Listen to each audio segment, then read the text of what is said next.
I think it's important to understand that most of the educational programs that are implemented in the United States stem from the National Education Association. And the NEA was actually founded by John D. Rockefeller.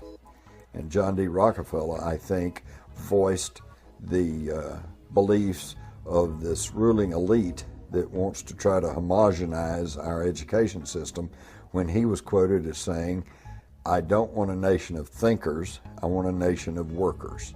So I think the education system is not only pushing people into a socialized version of government, but also dumbing the individual down to the point to where he'll be a good worker in the factory, or he'll be a good worker in Silicon Valley. He may know a lot about computers, but he is not going to have a classic education that would allow him to take all of the facets of the culture and the society and put it together and really form an intelligent opinion as to what's really going on and what might be in the best interest of the individual.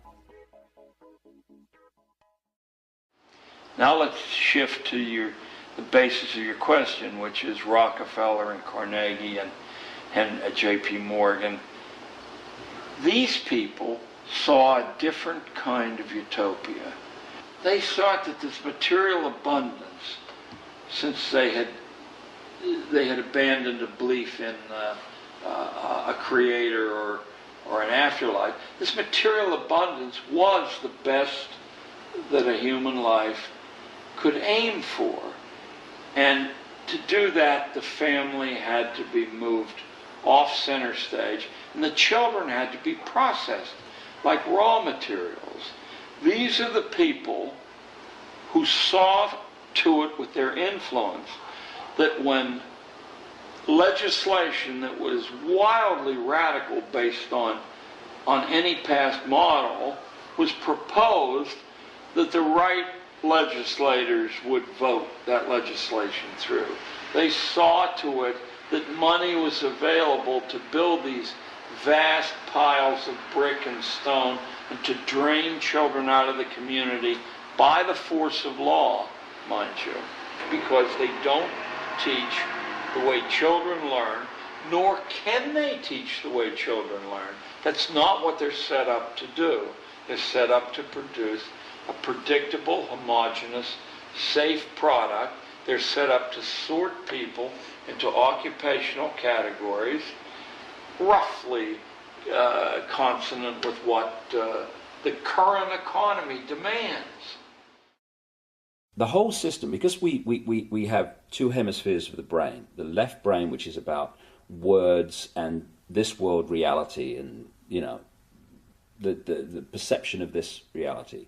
We have the right brain, which is where you get creativity, inspiration, and connection, and then you've got this corpus callosum, which connects the two.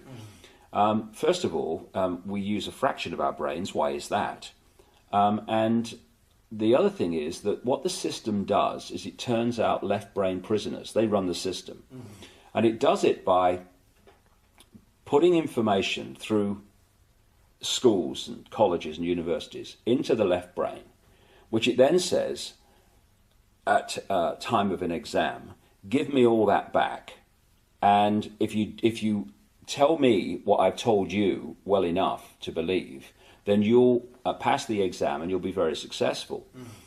Anyone that takes that information into the right brain and puts their spin on it or questions it or sees through it and puts that in the exam, they are perceived as a disruptive influence in the classroom. Yes, they are. And so what happens is, for you to become a doctor, overwhelmingly a politician, a journalist, someone often in industry, all these areas that control the system. The professions. The professions. Yeah. Lawyers. Yes. I mean, on and on we go. You have to have gone through your young life constantly taking information into your left brain and regurgitating it out on exam papers. To become a teacher, you have to go through that process. Then you go through teacher training college where you're taught how to do it to others, and then you're let loose on the children. Yes. The whole system is run by left-brain prisoners. And if you look at the school system, things like music and art that stimulate this side of the brain, the uniqueness, they are constantly cut back in favor of left-brain curriculums. And this is systematic. I have to get this over to people. This is not systematic at the level of, people who administer it into reality. It is coldly calculated in the shadowy areas where these concepts first come from. Yeah. And they know what they're doing. A lot of the constraints on us, a lot of the strings that hold us like puppets are really inventions of our own mind. I'm not saying that there aren't armies and police and various ways to punish deviance, but there isn't any way to punish a large number of deviants. There isn't any way to do that. It's too expensive to even try to do it unless you can colonize the minds of children growing up so they become their own police. And they will report other children who are deviating. But there's a reason. There's a reason. There's a reason for this. There's a reason education sucks, and it's the same reason that it will never, ever, ever be fixed. It's never going to get any better. Don't look for it. Be happy with what you got. Because the owners of this country don't want that. I'm talking about the real owners now. The real owners, the big wealthy business interests that control things and make all the important decisions. Forget the politicians. The politicians are put there to give you the idea that you have freedom of choice. You don't. You have no choice. You have owners. They own you. They own everything. They own all the important land. They own and control the corporations. They've long since bought and paid for the Senate, the Congress, the state houses, the city halls. They got the judges in their back pockets. And they own all the big media companies, so they control just about all of the news and information you get to hear. They got you by the balls. They spend billions of dollars every year lobbying to get what they want. Well, we know what they want. They want more for themselves and less for everybody else. But I'll tell you what they don't want. They don't want a population of citizens capable of critical thinking. They don't want well-informed, well-educated people capable of critical thinking. They're not interested in that. That doesn't help them. That's against their interest. That's right.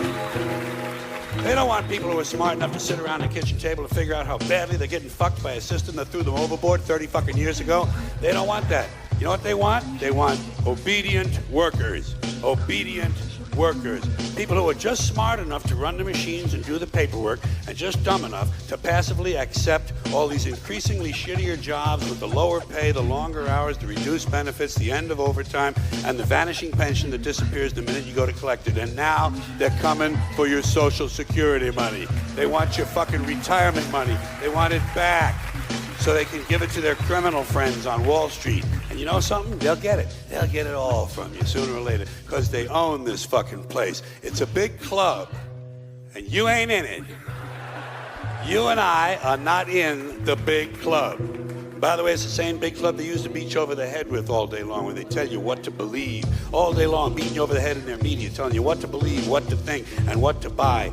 The table is tilted, folks. The game is rigged. Nobody seems to notice. Nobody seems to care. Good, honest, hard-working people, white collar, blue collar, doesn't matter what color shirt you have on. Good, honest, hard-working people continue. These are people of modest means. Continue to elect these rich cocksuckers who don't give a fuck about them. They don't give a fuck about you. They don't give a fuck about you. They don't care about you at all. At all. At all. Yeah. You know?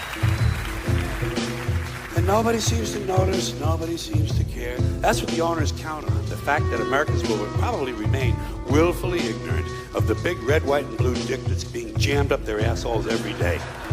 Because the owners of this country know the truth. It's called the American dream, because you have to be asleep to believe it.